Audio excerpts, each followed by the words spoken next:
नमस्कार, एनटिभी कोहलपुर समाचारमा स्वागत छ। म नवीन नेपाली र साङ्केतिकरणमा हुनुहुन्छ दोभासे दीपा थापा। स्थानीय तहको आगामी निर्वाचनमा केन्द्रित बनेका दल र स्थानीय तहहरू ती सबै योजनाहरूलाई बिर्सेर फेरि कोरोना संक्रमण नियन्त्रणमा खट्नुपर्ने बेला आएको छ। दिन 2 गुणा र रात 4 गुणाले बढेको संक्रमण रोक्न विगतबाट पाठ सिकेर तत्काल योजना बनाउन जरुरी छ। नाकामा किन हुन सकिरहेको छैन निगरानी? अस्पतालमा अक्सिजनदेखि आइसियुको अवस्था के छन्?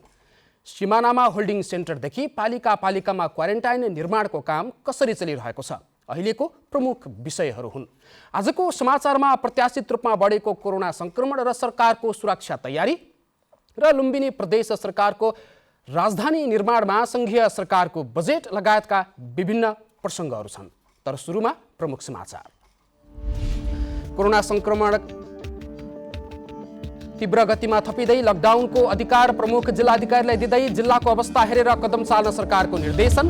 तत्कालका लागि वैकल्पिक माध्यमबाट पढाइ जारी राख्न शिक्षा मन्त्रालयको आग्रह। कोरोना संक्रमणले सम्पूर्ण शैक्षिक गतिविधिहरू तेस्रो पटक प्रभावित। लुम्बिनी प्रदेशको स्थायी राजधानी निर्माणका लागि संघीय सरकारबाट 1 अर्ब बजेटको व्यवस्था। राजधानी निर्माणको कामले अब गति लिने। अफगानमा अमेरिकाले लगाएको नाकाबन्दी फुकुवा गर्न चीनको आग्रह। अफगान नागरिक चौतर्फी रूपमा कठिन अवस्थामा पुगेको चीनको ठहर। र विद्यार्थीको खेल प्रतिभाको प्रवर्धन गर्न दाङमा राष्ट्रपति रनिङ शिल्ड प्रतियोगिता प्रभावकारी बन्दै विद्यार्थीहरू खेलप्रति उत्साहित।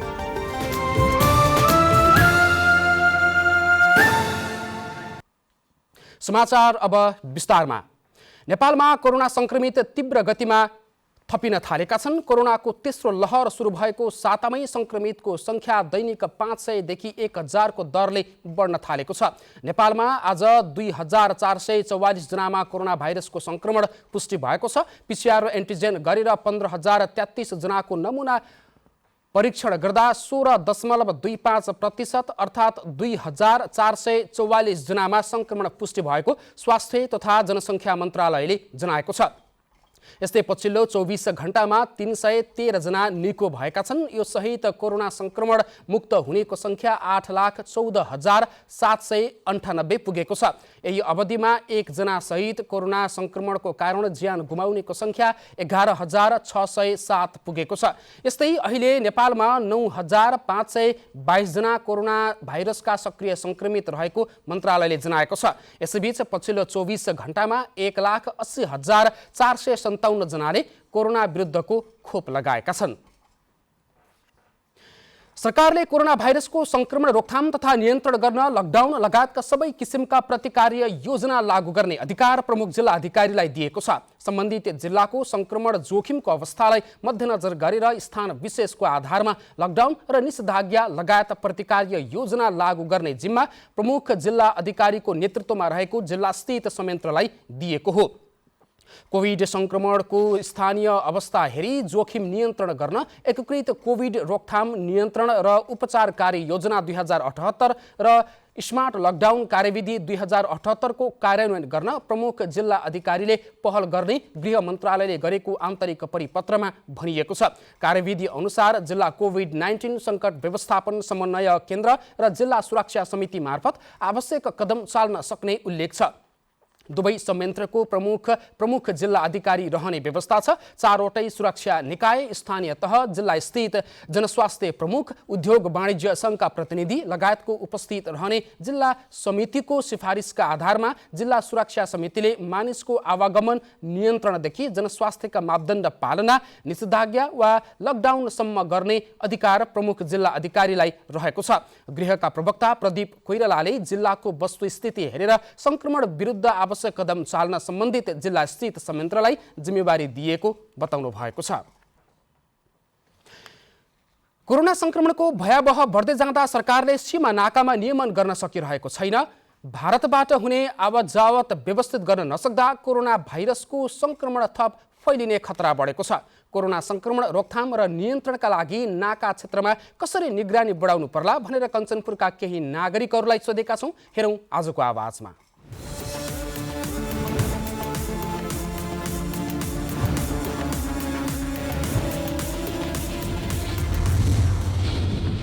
सरकारले सर्वप्रथम त सुरक्षाकर्मी अलिकति बढी खटाउनुपर्छ जस्तो लाग्छ, एक नम्बरमा।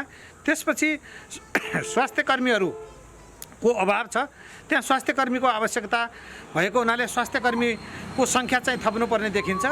अर्को तेस्रो नम्बरमा त्यहाँ चाहिँ जो स्वास्थ्य कर्मीमा सहयोग गर्ने अनि सुरक्षा निकायका मान्छेहरू जो सहयोग गर्ने मान्छे छन् तिनलाई समेत खानेपानीको अवस्थासम्मको लागि चाहिँ एकदमै गाह्रो चाहिँ अवस्था चाहिँ त्यहाँ छ।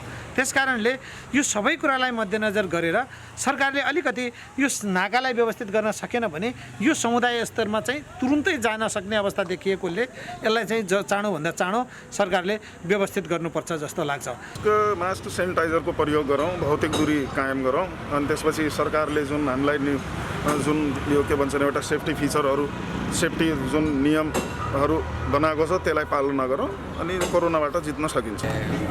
इन्डियाबाट आउने मान्छेको चेक जाँच गर्नु पर्यो। यदि कसैलाई कोरोना निकल्छ भने, निस्किएछ पत्ता लागेछ भने उसलाई क्वारेन्टाइनमा राख्ने, उसलाई यहाँ धेरै मान्छेसँग सम्पर्क हुन नहुने व्यवस्था गर्नुपर्छ।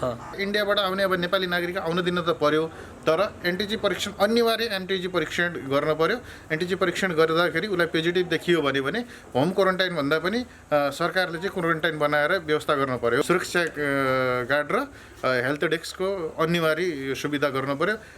जुन गड्डाचौकी नाका छ त्यसमा त छँदैछ र अन्य नाकाहरूमा पनि कञ्चनपुरको हकमा धेरै ठाउँमा खुला सिमाना भएको कारणले गर्दा अन्य नाकाहरूमा पनि हेल्थ डेस्क र सुरक्षाकर्मीको व्यवस्था गर्न पर्यो। सरकारले त्यतातिर अब क्वारेन्टाइनको व्यवस्था, आइसोलेसनको व्यवस्था यताउति सब कुराकानी गर्नुपर्छ। आउने जाने व्यक्तिहरूलाई पनि मार्का नपरोस् र उनीहरूले आउने व्यक्तिहरूले सही किसिमको सकेसम्म उपचारको वा त्यस्तो व्यवस्था गरिदिए राम्रो।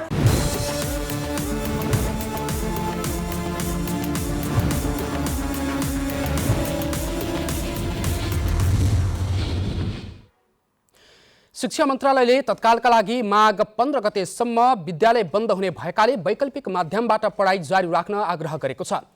भौतिक उपस्थितिका कक्षाहरू बन्द भए पनि अनलाइन लगायत वैकल्पिक माध्यमबाट सिकाइ अभियान सञ्चालन गर्न मन्त्रालयले आग्रह गरेको छ। देशभरका आधारभूत र माध्यमिक विद्यालयमा बिदा दिने निर्णय गरिएको शिक्षा मन्त्रालयका प्रवक्ता दीपक शर्माले बताउनु भएको छ। विश्वव्यापी कोरोना महामारीको कारण नेपालमा तेस्रो पटक विद्यालय बन्द गरिएको हो। सरकारले साबिकमा चैतमा सकिने शैक्षिक सत्र आगामी वैशाखसम्म लम्ब्याउने तयारी गरिरहेको बेला फेरि पठन अवरुद्ध हुन पुगेको छ। विद्यालय बन्द रहे पनि online, radio, television, telephone, print लगायतका सिकाइ सामग्री, पाठ्यपुस्तकको सहयोगले सिकाइलाई निरन्तरता दिन सकिने विज्ञहरूले बताएका छन्। विगतमा विद्यालय बन्द हुँदा कतिपय पालिका र विद्यालयमा शिक्षकले सानो सानो समूह बनाएर तथा घर दैलो गरेर पनि विद्यार्थीहरूलाई सहजीकरण गरेका थिए। समाचारको क्रम जारी नै छ। अहिलेलाई एकैछिनको विश्राम।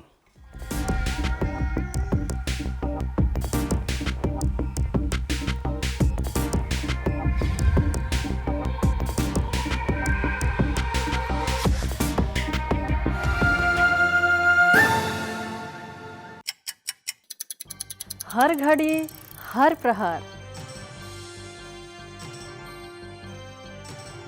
प्रत्येक गाउँ, प्रत्येक शहर, के निकट के विकट, हरेक स्थितिमा, हरेक परिस्थितिमा नीति, विधि र प्रतिनिधिका कुरा, प्रकृति, संस्कृति र प्रविधिका कुरा, हाम्रो समाचार, तथ्य, सूचना, निष्पक्ष विचार, हाम्रो अभिभारा, तपाईको सूचनाको अधिकार।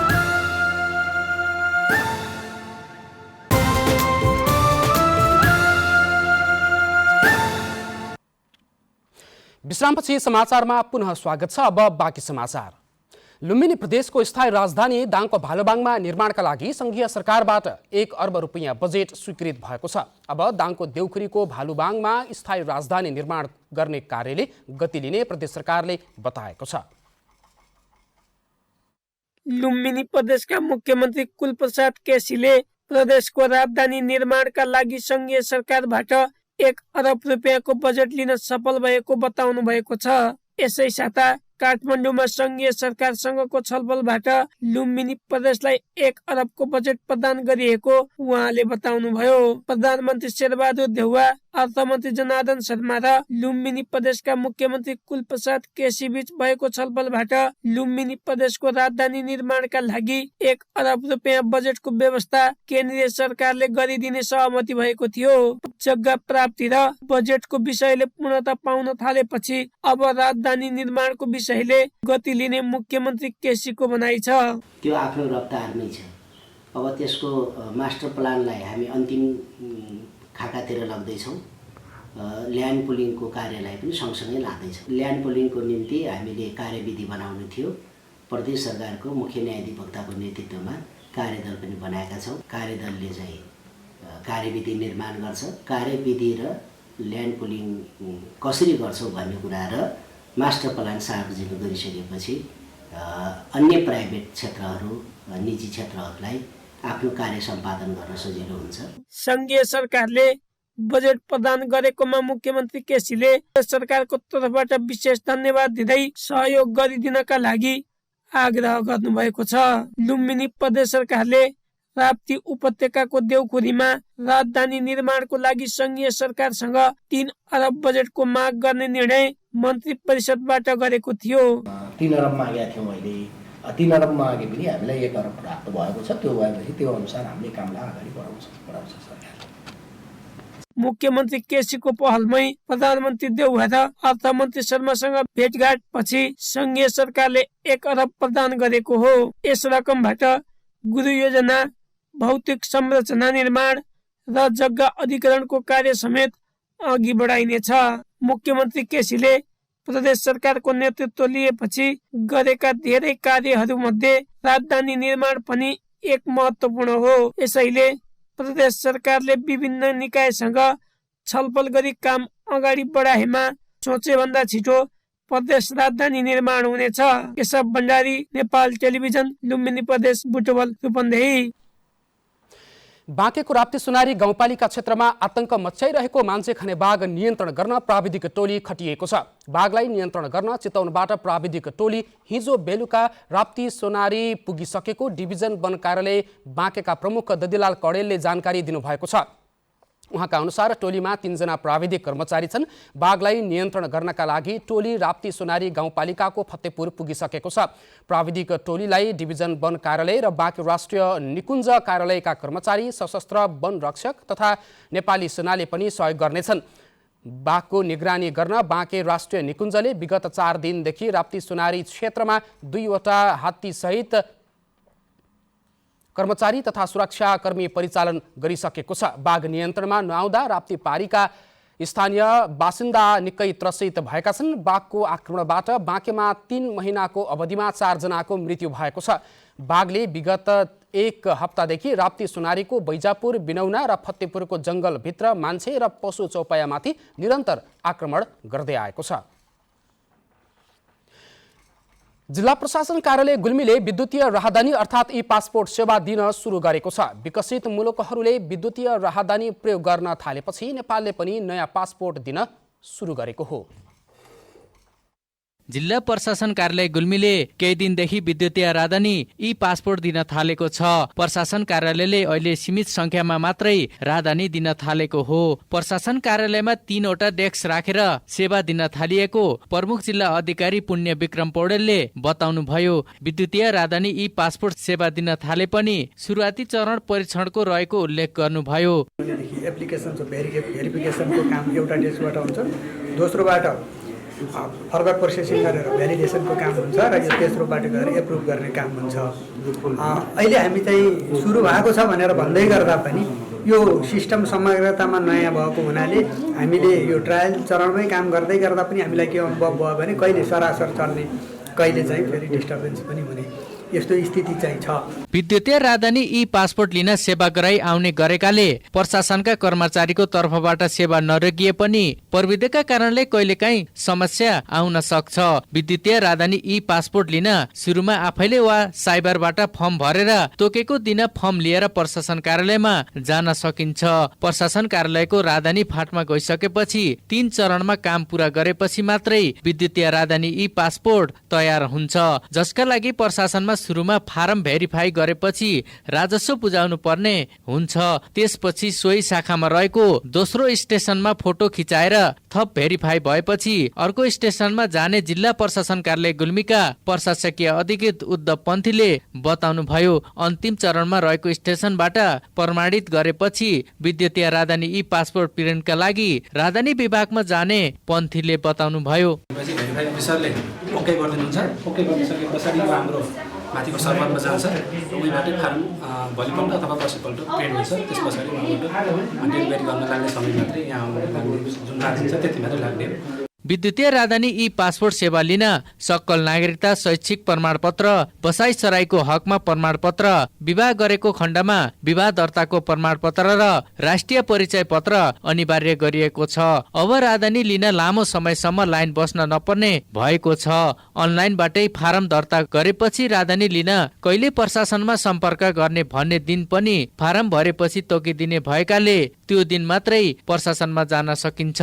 अनिल खत्री, नेपाल टेलिभिजन, लुम्बिनी प्रदेश, गुल्मी।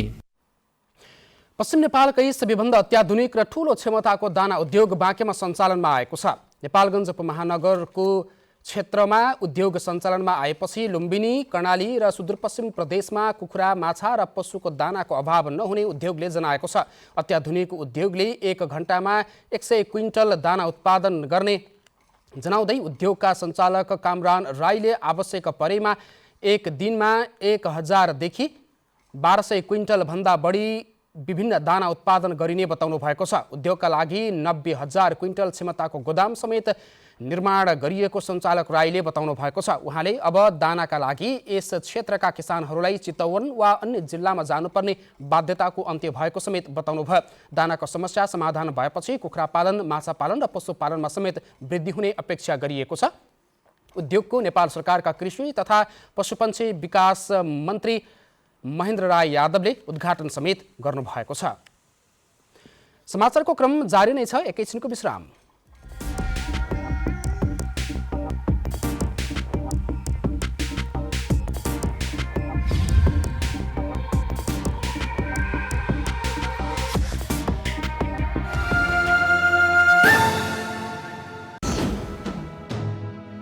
समावेशी आवाज, समावेशी चरित्र,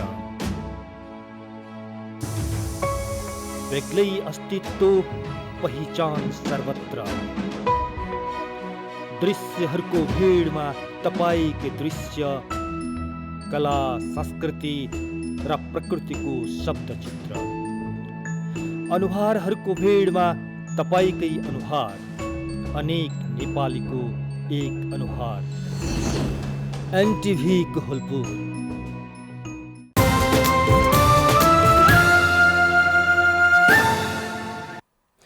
तपाईँ एनटिभी कोहलपुर हेर्दै हुनुहुन्छ। अब बाँकी समाचार। प्रत्येक वर्षको पुस 27 गते मनाइने राष्ट्रिय निर्माता पृथ्वीनारायण शाहको 300औं जन्म जयन्ती आज विविध कार्यक्रम गरेर मनाइएको छ। विक्रम सम्वत 1779 पुस 27 गते गोरखाको राजा नरभूपाल शाह र रानी कौशल्यावतीको कोखबाट पृथ्वीनारायण शाहको जन्म भएको थियो। विक्रम सम्वत 1779 को चैत्र 25 गते पृथ्वीनारायण शाह राजा हुनुभएको थियो। त्यसअघि 22 राज्यमा विभाजित भूगोल जोडेर पृथ्वीनारायण शाहले पूर्वमा टिस्टादेखि पश्चिममा चेपे नदीसम्म नेपालको सीमा विस्तार गर्नुभएको इतिहास छ। सबै जात जाति भाषा भाषीको सहयोग लिएर नेपाल एकीकरण गर्नुभएका पृथ्वीनारायण शाहको सम्झनामा आज देशभर विभिन्न कार्यक्रमहरू गरिएको छ। अब अन्तर्राष्ट्रिय समाचार।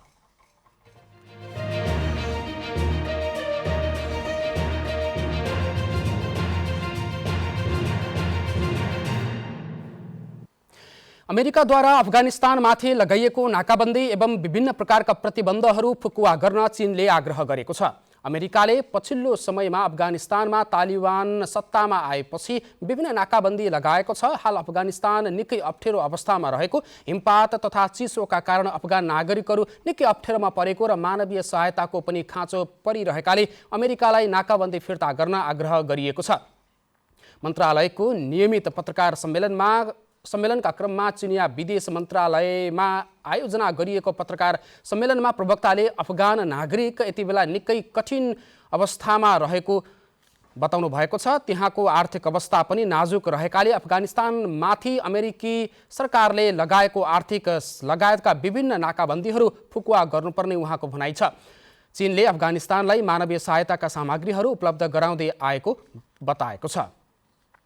अब आर्थिक समाचार।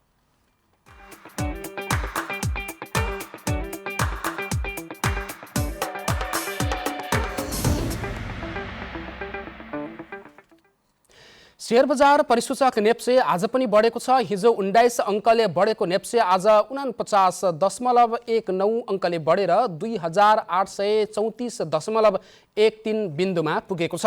आज उत्पादन बाहेक सबै समूहको शेयर बढेको छ। सबैभन्दा धेरै फाइनान्स समूहको शेयर बढेको छ। आज 232 वटा कम्पनीको 1 करोड 19 लाख किता शेयर 6 अर्ब 72 करोड रुपैयाँमा कारोबार भएको छ। सबैभन्दा धेरै अपी पावर कम्पनीको 16 करोड रुपैयाँ बराबरको शेयर किनबेच भएको छ। अब खेलकुद समाचार।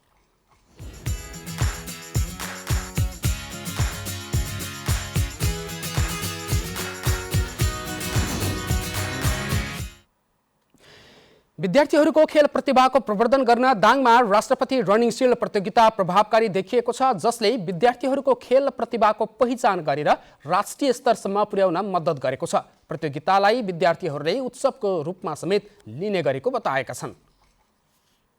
र्याली र झाँकी चलिरहेको छ।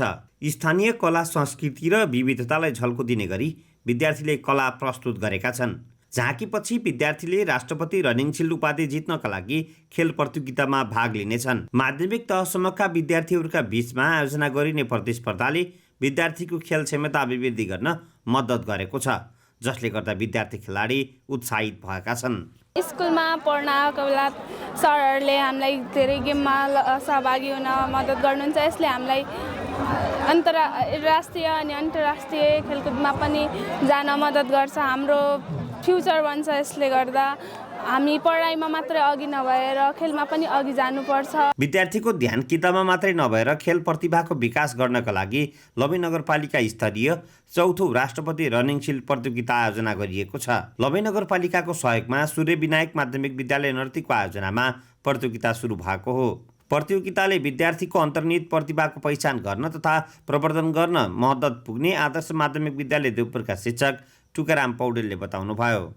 पढाइ भनेको विद्यालयको शिक्षण सिकाइ मात्रै विद्यार्थीको प्रतिभा होइन, त्यो भएर विद्यार्थीलाई आफ्नो अन्तर्निहित प्रतिभा प्रस्फुटन गराउनको लागि यस्ता किसिमका क्रियाकलापहरू हुनु नितान्त जरुरी छ। प्रतियोगितामा 21 विद्यालयले भाग लिएका छन्। छात्र र छात्राहरूको 100 मिटर दौड, भलिबल, कबड्डी, रिले दौड, लङ जम्प जस्ता प्रतिस्पर्धा हुनेछ। लबी नगरपालिकाले वार्षिक रूपमा रनिङ सिल्ड आयोजना गर्दै आएको छ। शैक्षिक गुणस्तर अभिवृद्धि गर्नका लागि खेल प्रतियोगिताले मद्दत पुर्याउने लबी नगरपालिकाका प्रमुख कुलबहादुर केसीले बताउनुभयो। लबी नगरपालिकाले 4थो राष्ट्रपति रनिङ सिल्ड उद्घाटन गरिरहँदा यो विद्यालय प्राङ्गणमा उपस्थित हुनुभएका सबै विद्यार्थी भाइ बहिनीहरू अत्यन्त हर्षोल्लासको अवस्थामा उपस्थित भएको मैले महसुस गरेको छु। वास्तवमा खेल हामी नाराका रूपमा लेखेका छौँ, राष्ट्रका लागि र स्वास्थ्यका लागि भनेका छौँ। वास्तवमा स्वास्थ्य र राष्ट्रका लागि मात्रै नभएर यो शैक्षिक अवस्थालाई मजबुत बनाउनका निम्ति पनि खेल महत्त्वपूर्ण छ भन्ने कुरा म राख्न चाहन्छु। अघिल्लो वर्ष रोजी माध्यमिक विद्यालयले रनिङ सिल्डको उपाधि जितेको थियो। रनिङ सिल्ड प्रतियोगिताले विद्यार्थीको शारीरिक, मानसिक र समयगात्मक विकासमा टिया पुर्याउने अपेक्षा गरिएको छ। दशरथ घिमिरे, नेपाल टेलिभिजन, लुम्बिनी प्रदेश, दाङ। अब मौसम।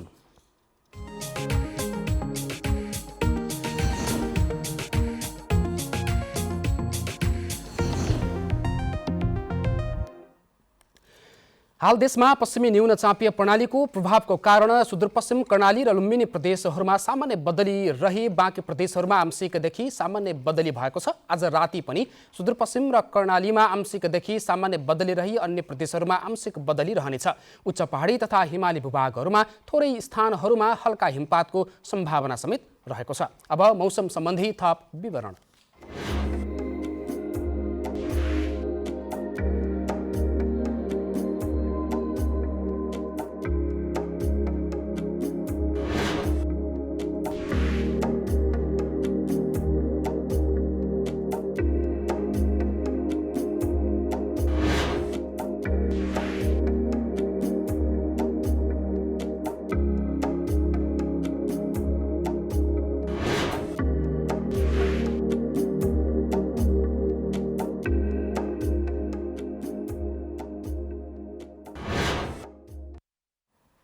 समाचारको अन्त्यमा प्रमुख समाचार पुनः एकपटक। नेपालमा कोरोना संक्रमित तीव्र गतिमा थपिँदै लकडाउनको अधिकार प्रमुख जिल्ला अधिकारीलाई दिँदै जिल्लाको अवस्था हेरेर कदम चाल्न सरकारको निर्देशन। तत्कालका लागि वैकल्पिक माध्यमबाट पढाइ जारी राख्ने शिक्षा मन्त्रालयको आग्रह। कोरोना संक्रमणले सम्पूर्ण शैक्षिक गतिविधि तेस्रो पटक प्रभावित। लुम्बिनी प्रदेशको स्थायी राजधानी निर्माणका लागि संघीय सरकारबाट 1 अर्ब बजेटको व्यवस्था। राजधानी निर्माणको कामले अब गति लिने। अफगानमा अमेरिकाले लगाएको नाकाबन्दी फुकुवा गर्न चीनको आग्रह। अफगान नागरिक चौतर्फी रूपमा कठिन अवस्थामा पुगेको चीनको ठहर। र विद्यार्थीको खेल प्रतिभाको प्रवर्धन गर्न दाङमा राष्ट्रपति रनिङ शिल्ड प्रतियोगिता प्रभावकारी बन्दै विद्यार्थीहरू खेलप्रति उत्साहित।